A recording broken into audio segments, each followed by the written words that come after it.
Observatorio a base de la influenza aviar aquí en República Dominicana. Queremos que te presentes tú mismo y cuál ha sido tu experiencia en el tema de influenza aviar.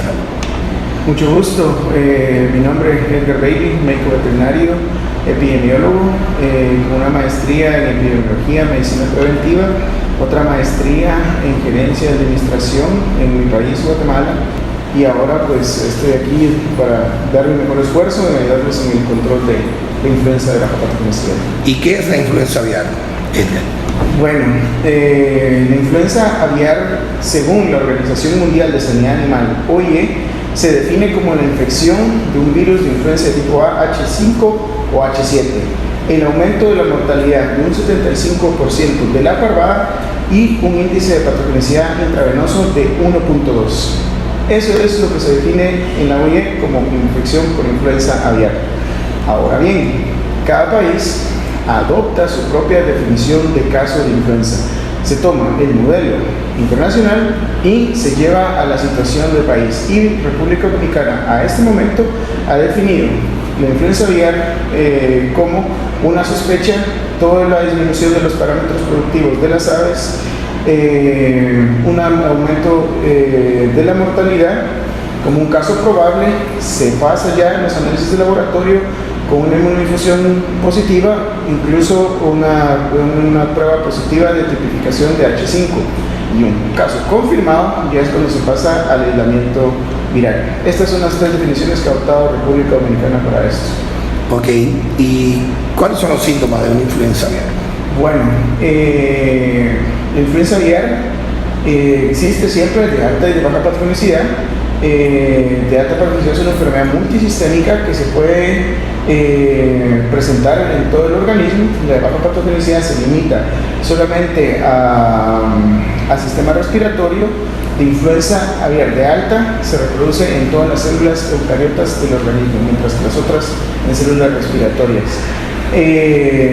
Más adecuado que hablar de síntomas es de signos, que es lo que se puede observar. Bajas en la disminución bajas de la producción, también es lo más evidente, y un aumento repentino de la mortalidad. Podemos tener los parámetros normales y se puede ver una subproducción, y de repente también, si cambia de una baja a una alta patogenicidad, puede ser una mortalidad muy elevada de la noche a la mañana. ¿Cómo se contagia? Bueno, de la influenza aviar es de una de las enfermedades que más se ha estudiado, de la que más se ha tenido estudios de cuáles serían sus mecanismos de transmisión. Se puede contar con los mecanismos biológicos del contacto directo ave con ave, y los mecanismos mecánicos, que puede ser transmitido por fómites, por transportes, por personas, utensilios utilizados en la producción avícola, y lo más que se ha utilizado es por vía aerógena. Se puede transmitir también en los desechos, en la propia gallinaza. Puede vivir hasta una semana, puede vivir en los ambientes húmedos hasta por un año. Se ha demostrado que se puede encontrar reservorios de influenza aviar.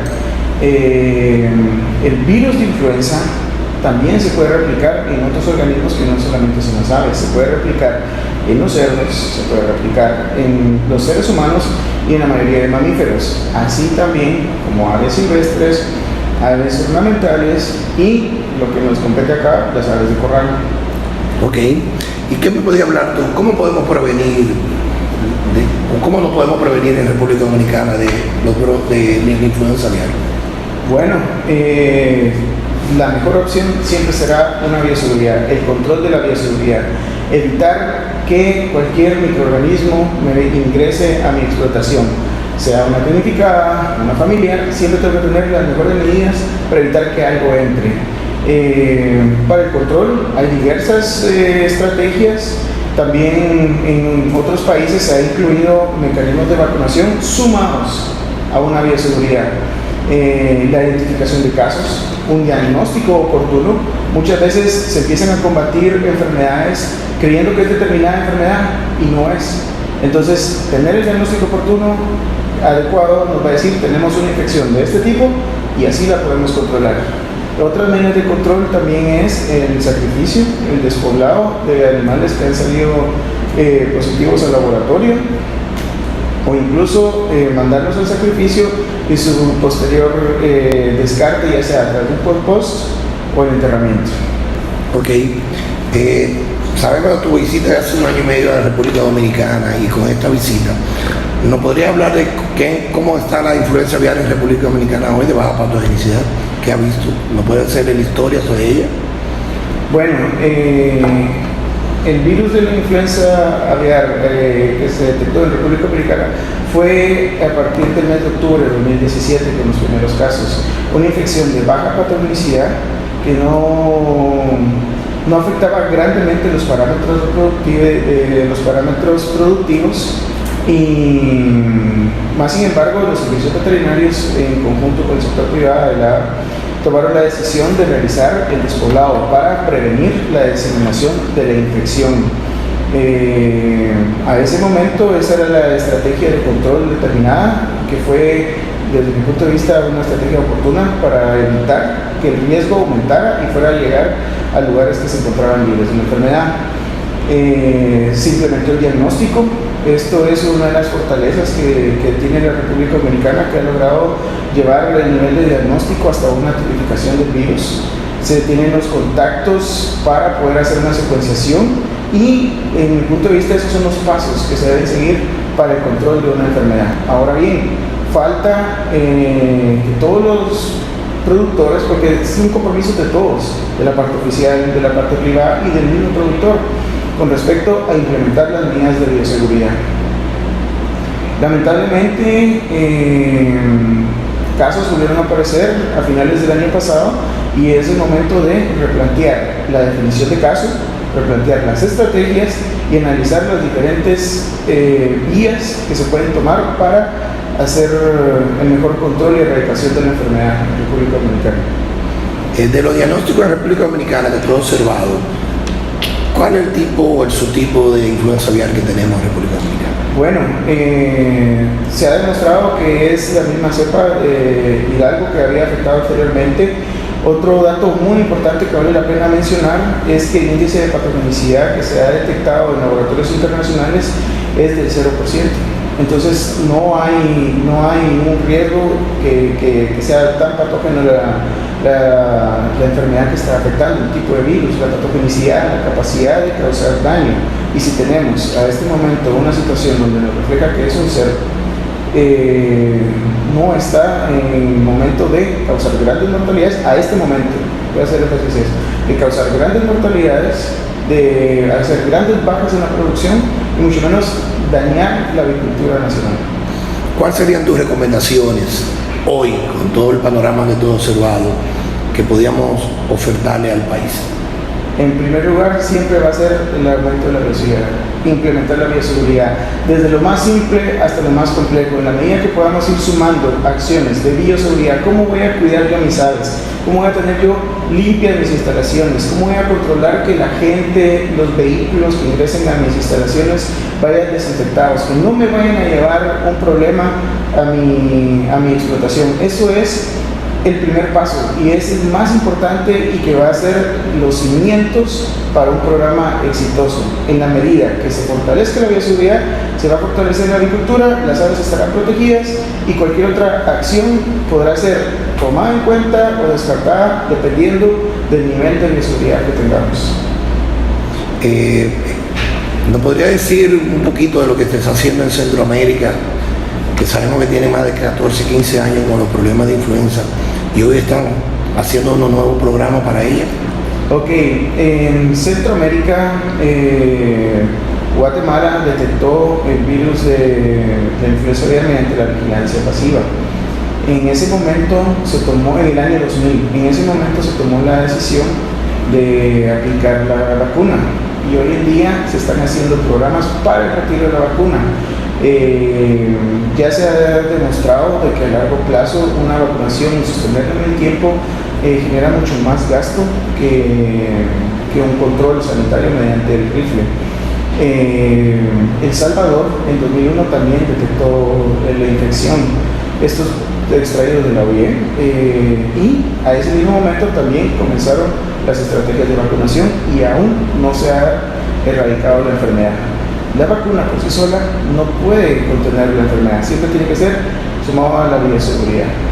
En junio de 2012 apareció la amenaza de la H7N3 proveniente de México de alta patogenicidad.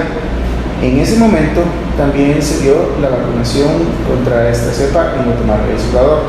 Se tomaron las medidas de establecer un programa de vacunación adecuado, control de ingreso, de importación, de distribución y de retiro de la vacuna.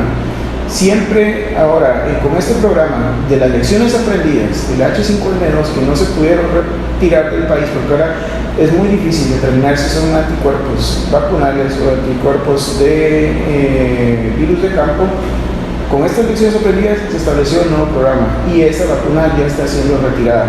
¿Por qué? Porque se dieron todos los controles, era de control oficial, apoyado por el sector privado, y se evitó que los compradores revendieran, que se sobreabastecieran y llegara el momento oportuno de decir, señores, ya no existe circulación de anticuerpos de esta enfermedad y es el momento de retirar la vacuna. Igual para El Salvador. Esto es el Centroamérica.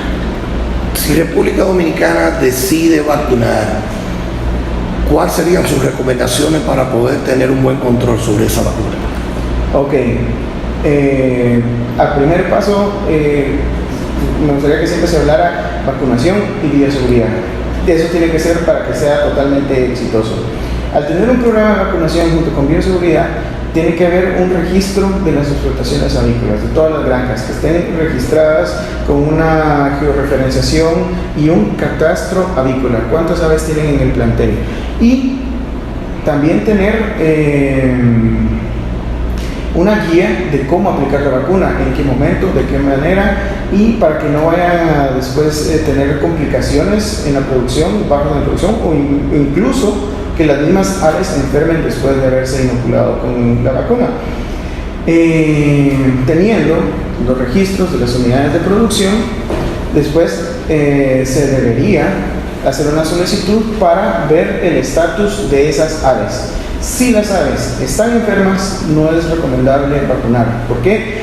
Esas aves de alguna manera están teniendo reacción antígeno o anticuerpo en el organismo, por lo cual están gastando sus anticuerpos en el combate de una infección. Y nosotros vamos a ingresar más virus a través de una vacuna, vamos a debilitar más a las aves y es muy probable que puedan enfermar de una manera más severa o incluso que puedan morir. Entonces es necesario conocer que al momento de solicitar la vacunación se hagan los análisis para demostrar que realmente están sanas y puedan ser vacunadas. De lo contrario, los estaríamos comprometiendo que pudieran llegar a morir. Luego de eso, de los análisis que demuestran que sí pueden ser vacunadas, se da el proceso de vacunación, pero acompañado del catastro. Un ejemplo, un productor, 10.000 aves, se vacuna sus 10.000 aves, llega a solicitar el permiso, ya sea a la ganadería o a la asociación o en conjunto que sea del programa, se le autoriza, vacuna y debe devolver los frascos vacíos para una nueva solicitud. Así nos cercioramos que no haya problemas de reventa, sobreabastecimiento y un descontrol de los anticuerpos que se puedan encontrar en todo el país. Al devolverlos se hace una nueva solicitud y puede volver a solicitar vacuna. Y eso también funciona para evitar el desgaste del sistema inmunológico de las aves, porque muchas veces se sobrevacuna y una sobrevacunación también es un estrés adicional a las aves y en vez de generar más anticuerpos gastamos los propios generados. Entonces, si yo el día de hoy vacuno a todas mis aves, 10.000 aves, y la próxima semana vengo a pedir otras 10.000 dosis para mis propias aves, lo que voy a hacer es comprometerlas. Incluso no me va a servir para nada la vacuna. No solo estoy gastando dinero y no estaré haciendo nada. Pueda que vengan virus de campo, enfermen y mueran. Entonces, al llevar estos controles, al productor se le dice, señor, usted no es la fecha que usted me puede estar pidiendo más vacuna. Hoy se le dio, usted puede regresar en tantas semanas según sea el protocolo definido y aprobado entre el sector oficial y los servicios veterinarios. Y estos son el tipo de controles que hay que tener para que este programa sea exitoso. Si no, solamente estaríamos inoculando sin un propósito. Te haría otra pregunta, Eider. ¿Cómo sería ese programa de vacuna? ¿Cómo tú harías ese programa de vacuna? ¿A qué aves tú vacunarías? Bueno, para que una vacunación sea efectiva, independientemente de la enfermedad con que se esté tratando, se debe tener un 80% de la cobertura de la población. Se debe tener que la vacuna que se está aplicando, y ahora hablamos de influenza, que sea por lo menos un 98% homóloga a la cepa que se está tratando de combatir. Ya teniendo esto, es a las aves susceptibles, porque ¿qué es lo que o sea, hay que identificar cuál es el sector más susceptible y a quién es lo que queremos defender. ¿Por qué? Porque el virus siempre va a buscar a dónde se puede ir a alojar y replicar.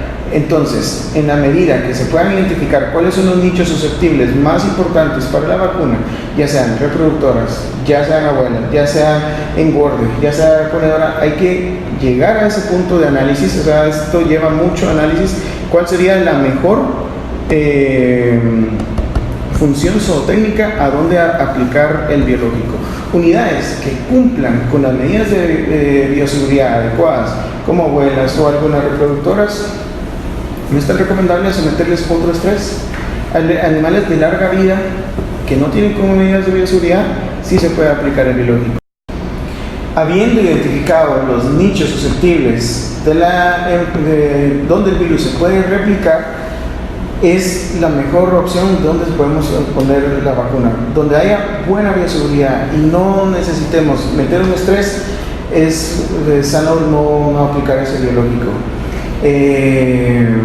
Ahí tú me estás diciendo que podemos hacer una vacunación a nivel sectorial o regional y dejar ciertas aves que tienen alta bioseguridad, monitoreándolas permanentemente y viendo cómo se marcha, a ver si no hay virus. Mientras no haya virus, el problema sería que si aparece la presencia de virus no vamos a poder vacunar esas aves. Entonces, ¿qué recomendación tú harías para esas aves fuera de las abuelas que sabemos que no se van a poder vacunar, esas aves reproductoras, tanto de pollo como de ponedora? ¿Cómo se haría ese programa para evitar, cómo se monitorearían esas aves? Bueno, a ver si entendí la idea. En dado caso se vacunaran las reproductoras, ¿cómo se haría en los muestreos para ver si existe o no existe? Ok, lo más aconsejable es siempre tener un programa de centinelas acompañado de la vacunación con la bioseguridad.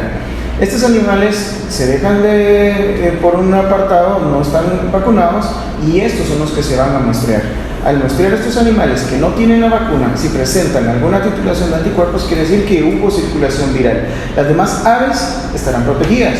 Ahí se procede a otro tipo de análisis, porque ellos van a tener reacción antígeno-anticuerpo, van a estar titulando. Entonces, si se tiene nuestro nivel protector establecido en un parámetro, una base logarítmica, y se demuestra que donde hubo circulación viral en las centinelas, los niveles deberían estar más bajos. No quiere decir que esté mal, simple y sencillamente que la vacuna está funcionando, está reaccionando, dándose la reacción antígeno-anticuerpo con la vacuna que dimos para proteger con el virus circulante que afectó a las centinelas.